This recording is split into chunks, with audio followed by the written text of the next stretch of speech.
Dieu est dans ma vie parce que hier, il m'a parlé. Parce qu'avant-hier, je priais, il m'a visité. Parce qu'il y a 3 jours, il m'a fait telle chose. Qui a l'habitude de faire ça? Moi. Moi. Qu'est-ce que je fais? En fait, je me base sur ce que j'ai vécu avec Dieu hier pour dire qu'il est avec moi aujourd'hui. Amen. Amen. Est-ce que vous savez que ce n'est pas biblique? Ce n'est pas ce que tu as vécu avec Dieu hier qui montre que Dieu est encore avec toi là maintenant. Non. La vie chrétienne se vit l'instant, un instant à la fois, un jour à la fois. Ce n'est pas parce que j'ai enseigné hier pleine d'onction que je suis une femme de Dieu aujourd'hui. Amen.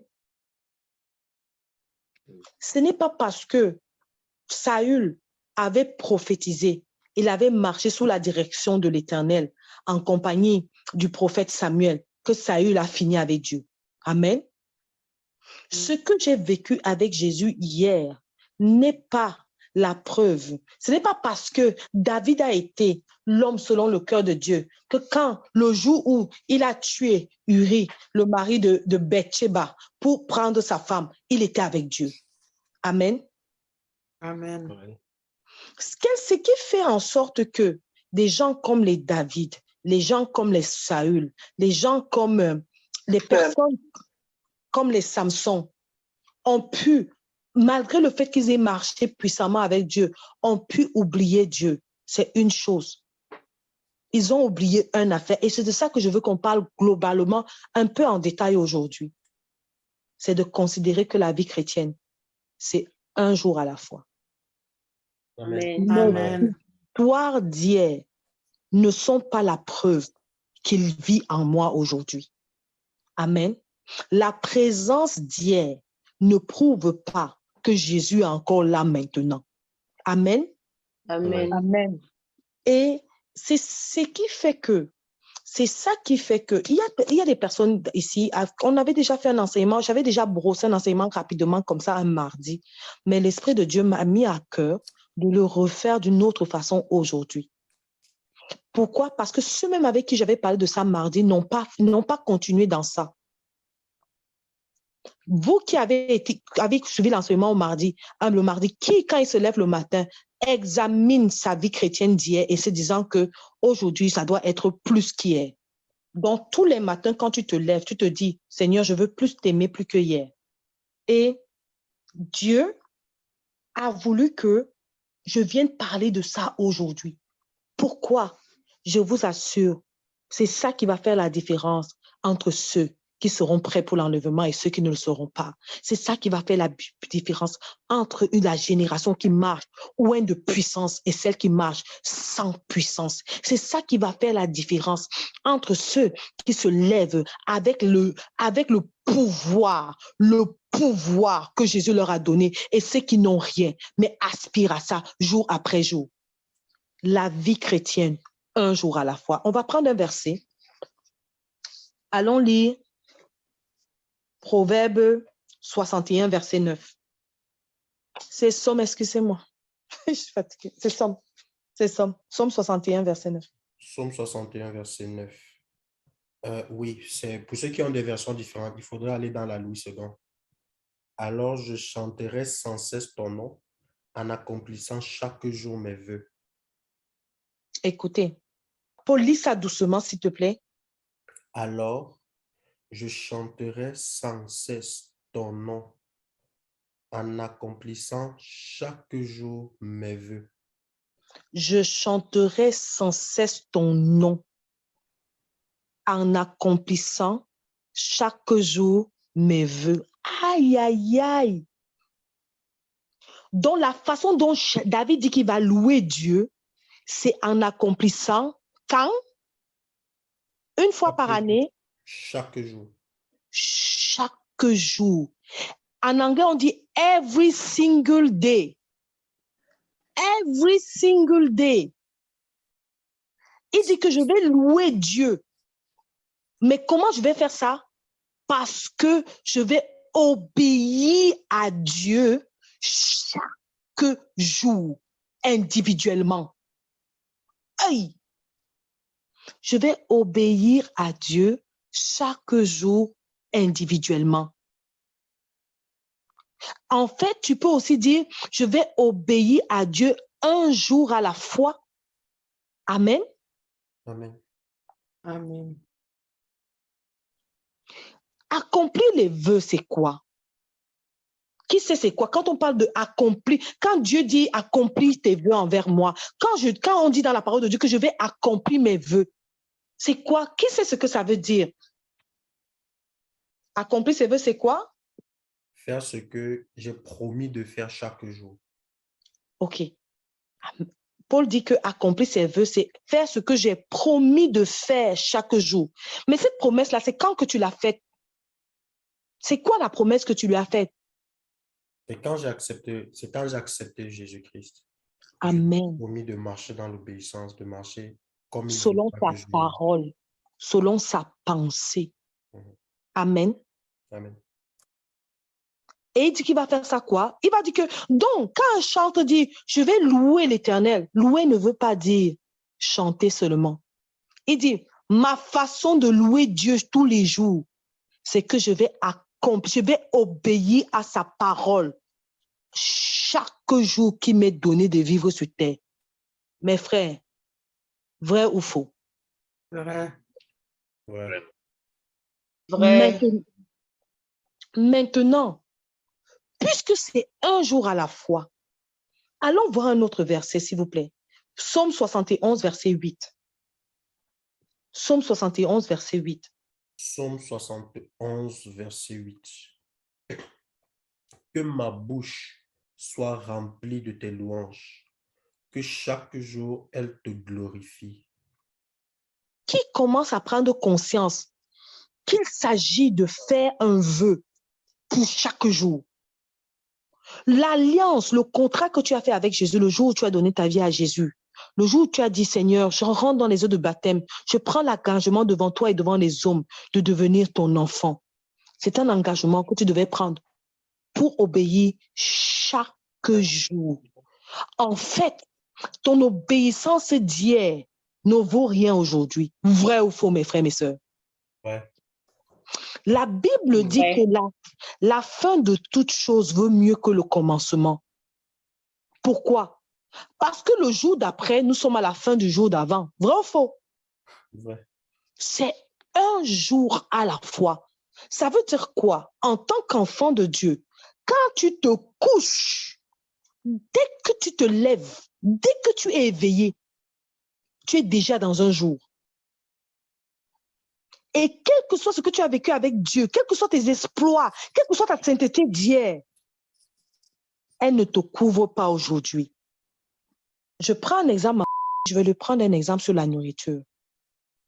Quand tu te lèves le matin, est-ce que tu te dis que comme j'ai mangé hier, je ne mange pas toute la journée aujourd'hui, je vais remanger demain, je serai toujours rassasié? Non, je ne serai pas toujours rassasiée, non. Non. Donc, ça veut dire qu'il faut que tu aies la nourriture pour aujourd'hui, non? Pour te donner la force pour aujourd'hui. Amen.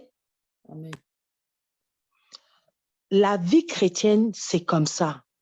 C'est parce que parmi nous, il y a des gens qui ont des moments où ils prient beaucoup. Il y a des moments où ils jeûnent beaucoup. Ils ont des moments où ils sont assidus à la parole, l'étude de la Bible. Mais il y a des moments, des jours d'après, où ils se relâchent. Ils se disent qu'ils ont mérité un repos. Mes frères, ce que vous faites n'est pas biblique. Ce n'est pas biblique. On va lire un autre verset biblique. Proverbe 8, verset 34. Proverbe 8, verset 34. Proverbe chapitre 8, le verset 34. Mhm. Heureux l'homme qui m'écoute, qui veille chaque jour à mes portes et qui en garde les poteaux. Amen.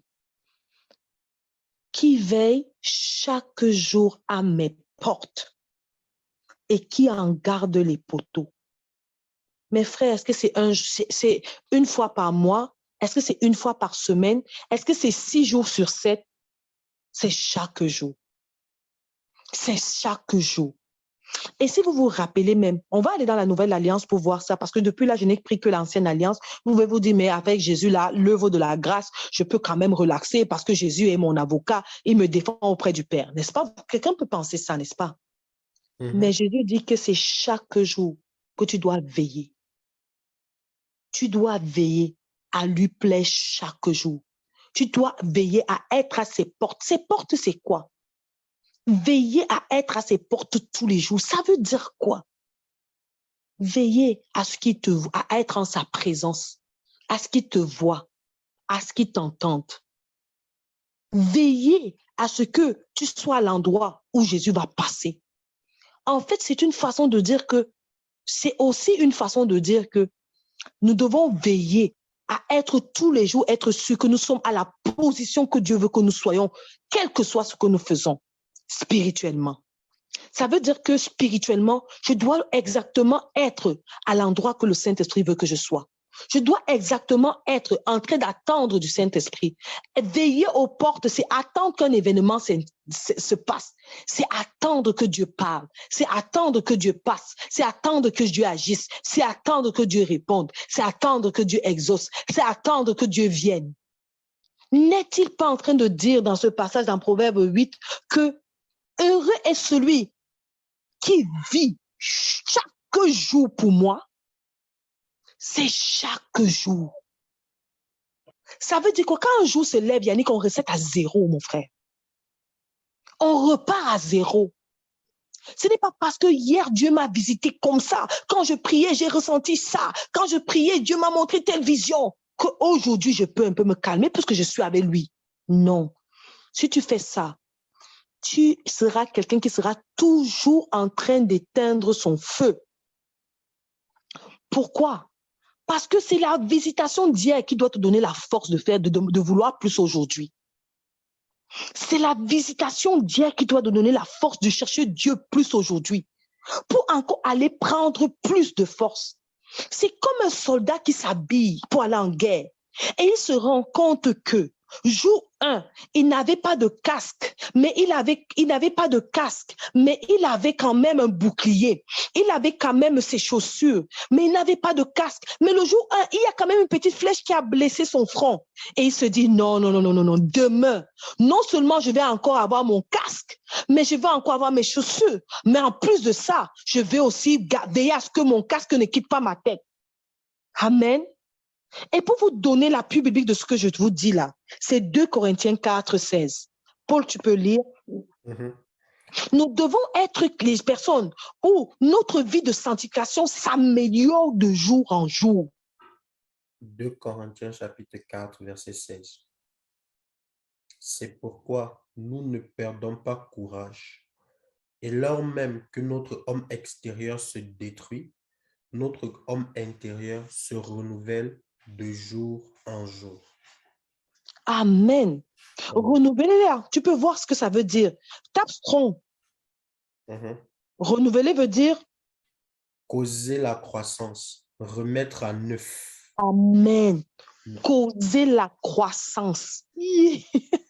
Remettre à neuf. N'est-ce pas qu'on a parlé de recéter, de remettre à zéro? Mes frères et mes sœurs, quand je me regardais, on a souvent l'habitude de dire que, oh vraiment, j'ai trop travaillé, on est allé visiter beaucoup de frères cette semaine, on a fait ci, on a fait ça, vraiment, ce n'était pas évident. Si je ne prie pas pendant 2 jours, Dieu va comprendre que je me repose. Paul vient de vous démentir avec le 2 Corinthiens 4, verset 16. Il dit que, même si physiquement je suis fatigué, je dois m'assurer que mon homme intérieur fait quoi? Chaque jour, il grandit, il se fortifie. Il se recette pour croître. Amen. Amen. Et je ne vous mens pas. Le fait de vivre une vie chrétienne en se disant que hier j'ai prié, c'était bien, j'étais sincère. Et en te disant que bon, comme j'ai prié, j'étais sincère, j'ai senti que Dieu était avec moi. Ça va, même si je ne prie pas aujourd'hui, ce n'est pas grave, Dieu est toujours avec moi. C'est un mensonge de l'ennemi et de votre chair. C'est la voie royale pour ne jamais grandir spirituellement. C'est la voie royale pour ne jamais grandir spirituellement. Je vous assure, mes frères, nous devons resetter notre vie chrétienne à zéro tous les matins. Quand je prends ma vie, quand je me lève le matin, je dois dire, en me couchant, je dois savoir mes erreurs que quand je me suis couché. Saint-Esprit, voilà ma journée est terminée. Je vais aller me coucher. Que me reproches-tu aujourd'hui? Afin que je dorme en n'ayant aucun péché en moi. Oh, mes frères, c'est dangereux de se coucher sans faire ce genre de prière. Yahweh, maintenant que ma journée est finie, que me reproches-tu aujourd'hui? Que me reproches-tu aujourd'hui? Afin que je prenne garde à ne pas le reproduire demain. Amen. Amen. Amen. Parce que si tu ne t'es même pas, c'est comme quelqu'un qui a passé un examen, on a corrigé sa feuille, il n'a même pas regardé ses fautes. Et pourtant, on lui dit, demain, tu auras le même examen. Vrai ou faux, mes frères? Comment tu vas passer cet examen si tu n'as même pas révisé les fautes que tu as fait hier? Ça veut dire que, sure for sure, si demain, on te remet les mêmes exercices, tu vas encore échouer là où tu avais échoué. Et je t'assure qu'avec la vie chrétienne, parce que tu n'as pas veillé, parce que tu n'es pas allé vers Dieu pour t'améliorer, pour prendre la force qu'il doit te donner, pour vaincre cette vie de chair, je te dis que même les erreurs que tu n'as pas fait hier, tu les feras aujourd'hui. Amen. Je vous assure, mes frères et mes sœurs, la vie chrétienne, c'est une vie qui se prend un jour à la fois. Et nous devons avoir le courage de faire notre propre examen. Quel est ce que j'ai fait? Quel est ce que j'ai dit? Quelle est la pensée que j'ai eue? Quel est l'acte que j'ai posé? Quel est ce qui est monté dans mon cœur qui n'a pas plu à Yahweh? Et tu peux même faire aussi le contraire. Qu'est-ce qui t'a plu aujourd'hui, Yahweh, dans ma vie? Je vous assure, poser les deux questions, vous allez voir. Yahweh, quel est ce que j'ai fait aujourd'hui qui t'a plu, qui a touché à ton cœur? Afin que je le refasse demain. Afin que je le refasse demain. Je vous assure, nous sommes très peu à faire ça. Nous sommes très peu à faire ça. Et c'est là une des raisons pour laquelle nous ne croissons pas continuellement. Imaginez, n'est-ce pas que quand on pêche, l'Esprit de Dieu nous reprend? Vrai ou faux, mes frères? Vrai. Vrai. Vrai. Imagine, ça veut dire qu'il corrige notre feuille, n'est-ce pas? Oui. Mais imaginez un peu, vous savez, votre enfant, il fait quelque chose, vous prenez le temps de lui dire, tu sais, mon enfant, telle chose ne m'a pas plu. Je ne veux pas que tu le refasses. Et puis le lendemain, ton enfant vit comme s'il n'a pas tenu compte de ta réprimande. C'est ça, ne pas s'arrêter et se dire, qu'est-ce que j'ai fait qui n'a pas plu au Seigneur hier? C'est comme cet enfant qu'aucun parent a pris le temps de reprendre, mais qu'on n'a pas voulu, que l'enfant n'a même pas tenu garde. C'est rentré dans une oreille, c'est sorti dans une autre. Si vous êtes un tel parent, comment vous allez vous sentir? Et nous avons pourtant surpris que malgré ça, malgré les enseignements de qualité que nous avons, malgré nous nous connectons à des hommes, des grands hommes de Dieu, nous ne grandissons pas. Malgré la présence de Dieu, malgré le coulement de l'onction dans la vie de certaines personnes, nous ne changeons pas. Nous ne changeons pas. Tu es ici aujourd'hui, tu m'écoutes. Tu sais que ton cœur est sec. Tu sais que tu n'aimes pas le Seigneur tant comme tu voudrais le montrer. Tu sais que l'affaire de Dieu là, ça ne touche pas ton cœur tant comme tu le parais. Mais tu ne changes pas. Pourquoi tu ne changes pas? Tu ne changes pas parce que tu ne t'assois pas et tu ne considères pas les réprimandes que ton père te fait. Tu ne te dis pas, qu'est-ce que j'ai fait aujourd'hui qui a blessé le cœur du Seigneur? S'il vous plaît, quand nous aimons vraiment quelqu'un et que cette personne vient nous dire, cette attitude me blesse, n'avons-nous pas à cœur de ne plus le refaire? Oh, si nous avons à cœur de ne plus le refaire. Mais quand nous ne nous examinons pas, nous sommes en train de dire à Dieu, tes réprimandes là, moi je m'en fous. Je vais vivre comme ça va donner, comme ça va donner. Ce qui va arriver, va arriver. Ah oui, mes frères, mes sœurs en Jésus. Il y a un exercice qu'un enfant de Dieu doit faire. C'est de s'examiner à la fin d'une journée et de se dire, Jésus, les choses que j'ai faites qui t'ont glorifié, que tu as aimé, que tu veux que je refasse, dis-moi. Les choses que j'ai fait qui ont blessé ton cœur, qui t'ont remis sur la croix, dis-moi, afin que je les éloigne de moi. Amen. Amen. Eh, mes frères, mes sœurs en Jésus, ne voyez-vous pas même que les prières deviennent différentes? Si ton fils te fait ça, papa, tous les soirs, papa, aujourd'hui, tu m'as dit de ne plus faire ça. Tu m'as dit de ne plus faire ça. Tu m'as dit de ne plus faire ça. Papa, j'ai compris. Aide-moi, donne-moi la force de ne plus le faire, papa. Demain, aide-moi. Et quand ton fils se lève le matin, papa, rappelle-toi, tu m'as dit hier de ne pas faire comme ça. S'il te plaît, papa, je ne veux plus te décevoir. Aide-moi. Je veux que cette journée soit plus belle que celle d'hier avec toi. Vous-même, vous allez vous sentir comment? Qui vous a même dit que Jésus n'a pas un cœur? Il a un cœur, le cœur du Père, le cœur qui aime, le cœur qui veut voir des enfants qui l'aiment, des enfants qui prennent garde quand il les reprend. Quelle déception il y a dans le cœur d'un père qui reprend jour après jour, heure après heure son enfant, mais il voit que son enfant n'en tient pas garde. Tu es peut-être ici, tu vas dire, ah, mais moi, j'en tiens garde, je me répands, je dis, Seigneur, pardonne-moi si j'ai péché contre toi. Mais non,